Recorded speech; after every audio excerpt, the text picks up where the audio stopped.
ஒரு நிமிஷம். எனக்கு சில சந்தேகங்கள் இருக்குது. அதை நிவர்த்தி பண்ணினா தான் இது அப்ஜெக்ஷன் பண்ணணுமா அதுக்கு சஜஷன் பண்ணணுமான்றதே தெரியும். ஏன்னா இந்த அட்வர்டைஸ்மெண்ட்டில் போட வேண்டிய இன்ஃபர்மேஷன் சட்டத்தில் போட்டிருக்கிற alienation of immovable trust property ரூல்ஸில் அதில் போட்டிருக்கிற மாதிரி அந்த அட்வர்டைஸ்மெண்ட்டில் இன்ஃபர்மேஷனே முதல்ல இல்லை. இப்போ தற்போதைய அந்த நிலைமையோட அந்த நிலத்தோடைய உபயோகம் என்னன்னு அதில் எழுதியிருக்கீங்களா? அது உங்களுக்கு தெரியுமா? அந்த கோவிலை நீங்கள் ஒரு தடவை போய் பார்த்தீங்களா? அதோடைய நிலைமை உங்களுக்கு தெரியுமா? செக்ஷன் 34ல் அவர் சொன்னா போல கோவிலுடைய நலனுக்காக தேவைப்பட்டால் அறங்காவலர்கள் தீர்மானம் போட்டாக்க அந்த அறங்காவலர் தீர்மானத்தை பொறுத்து நீங்கள் அதை மாதிரி ஒரு விளம்பரத்தை கொடுத்து அதற்கப்புறம் இந்த மாதிரி ஆட்சேபனை கூட்டத்தை கூப்பிட்டு ஆட்சேபனைகள் இருந்தால் அறிவுரைகள் இருந்தால் அதற்கு மேலே நீங்கள் ஒரு தீர்மானம் எடுக்கிறதா உங்களுக்கு அதிகாரம் கொடுத்துருக்கு சட்டத்தில். இப்படி இருக்கும்பொழுது இன்னைக்கு அந்த கோவிலுடைய நிலைமை நீங்கள் பார்த்தீங்களா? இந்த விற்க போகிற இந்த நிலத்தோடைய நீங்கள் விற்கிறேன்னு சொல்கிறீங்களா? அதே கொடுத்துட்டீங்க, அது வேறு விஷயம். இந்த பணம் அந்த கோவிலுடைய நலனுக்குன்னு நீங்கள் சொல்ல முடியுமான்றது என்னுடைய கேள்வி. ஏன்னா நீங்கள் நலனுக்குன்னு சொன்னீங்கன்னா அதுக்கப்புறம் அதுக்கு வேறு மாதிரி பேசலாம். ஏன்னா எங்களுக்கு தெரியல நீங்கள் என்ன கோவில் நலனுக்காக விற்கிறீங்களா பொதுமக்கள் நலனுக்கு?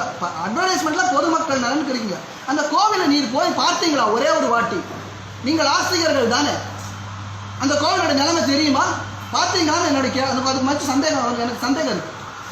அந்த கோயில் வந்து பராமரிப்பு புனரமைப்பு செய்யறதுக்கு இல்லை, நான் கேட்ட கேள்வி சார் கோயிலை போய் பார்த்தீங்களான்னு கேட்டேன். நீங்கள் தானே ஆர்டர் போட்டிருக்கீங்க. இந்த அட்வர்டைஸ்மெண்ட் கொடுத்தது நீங்கள் தான், மிஸ்டர் பிரபாகரன் IAS. நீங்கள் அந்த கோவிலை போய் ஒரு வாட்டி பார்த்தீங்களா? உங்கள் கூட இருக்கிறவங்கள நிறைய பேருக்கு எஃப்ஐஆர் இருக்கு. நான் போட்ட எஃப்ஐஆர்ல அவங்க இருக்காங்க. அவங்க எப்படி அந்த மேடையில் உட்காராங்கன்னு எனக்கு தெரியல.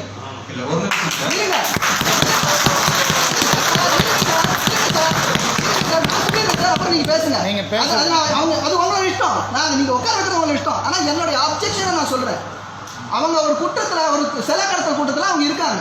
அவங்க உட்கார்றதுக்கு எனக்கு ஆட்சேபனை இருக்கு. ஏன்னா எனக்கு நீதி கிடைக்காதீங்க ஒண்ணு. அதனால அவங்க இருக்க முடியாது இடத்துல. என்னுடைய objection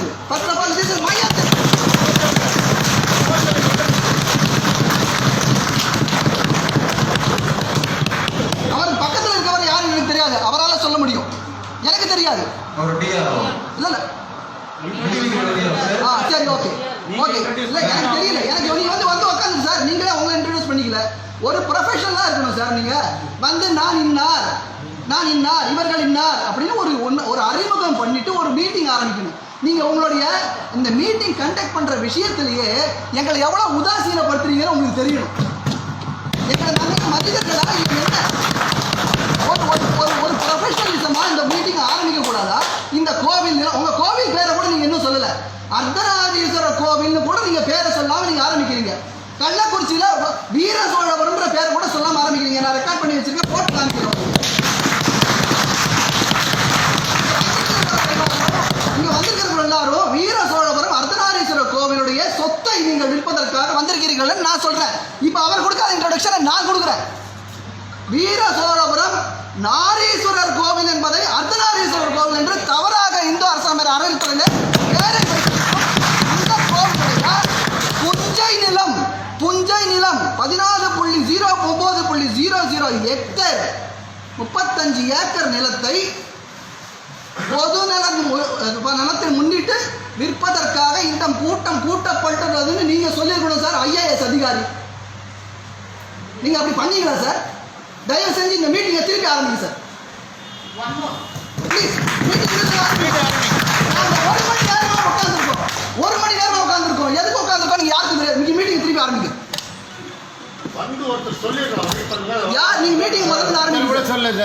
please start again. I will come back later.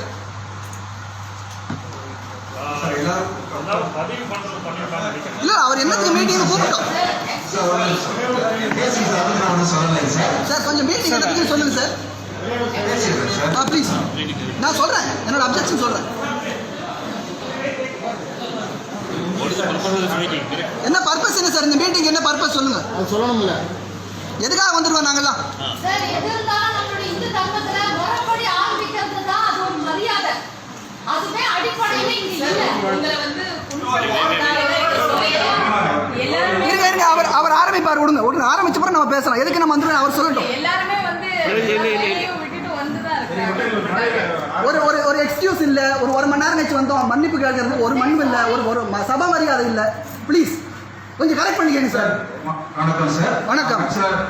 நான் வந்து ஒரு மணி நேரம் வந்ததுக்கு நான் மன்னிப்பு கேட்கிறேன். சந்தோஷம். வணக்கம் சார். வணக்கம் சார். சந்தோஷம். நான் வந்து அந்த மாதிரி ஆஃபீஸர் இல்லைங்க சார். சந்தோஷம். நான் வந்து முறைப்படி நான் எல்லாருக்குமே வந்து மரியாதை கொடுத்து இந்த அலுவலகத்தில் பணியாக இருந்தாலும் சரி எல்லாருக்கும் நான் வந்து எப்பவுமே வந்து மனிதாபிப்போட நான் நடந்துக்கிற ஆஃபீஸர் சார். நான் வந்து காலதாமதமாக வந்ததுனால அந்த பதட்டத்தில் வந்து நான் வந்து உங்களுக்கு அந்த சர்வே நம்பர் அந்த கோயில் பெயரை வந்து சொல்றதுக்கு பண்றேன் சார். அதனால நாங்கள் அவங்க சொன்ன கருத்து நான் ஏற்றுக்கிறேன் சார். சந்தோஷம். நான் ஏற்றுக்கிறேன் சார். நான் வந்து காலதாமதமாக வந்ததுக்காகவும் நான் அதை வந்து பதட்டத்தில் வந்து அதை நான் சொல்ல மறந்துக்கிறதுக்காகவும் நான் மன்னிப்பு கேட்டுக்கிறேன். பதட்டம். Excuse me, before that, Ramesh Ramkar, Yes. he is not well. He is running high fever. Our கிளம்பட்டோம்.